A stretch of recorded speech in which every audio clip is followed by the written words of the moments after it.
Okay, I wanted to do a little comparison on the Swell pattern with different stabilizers. So both of these bags are made with quilting cotton, interior and exterior. The only difference is on this one, I used Decovil Light as my stabilizer. I've used it to the exterior piece. On this one, I used Fusible Fleece. So that's the only difference in the two bags. But I wanted to show you kind of how it affected the overall structure of the bag. As you can see, both of them stand up on their own, no problem. The Fusible Fleece has a little more slouch. I mean, this bag has can be manipulated a lot easier than the Decovil. This one doesn't really, has a little bit of give, but really not much. So they're both, this one's a lot more rigid.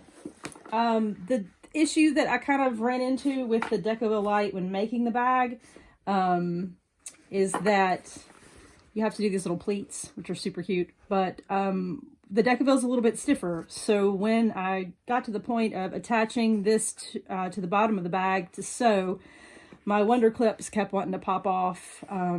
Just struggled a little bit. I ended up having to staple it together before I sewed because it just didn't want to make these curves because of the stiffness.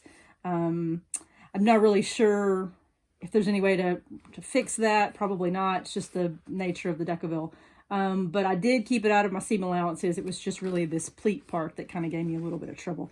As you can see with the Fusible Fleece, these pleats are, it's not rigid at all. So that makes a little bit of a difference. I will say on this one, I fused the fleece to my lining, not to my exterior. So that made a big difference. But either way, I kind of wanted to show the difference between the two, kind of slouchy versus more stable, for those that are debating on which stabilizer to use.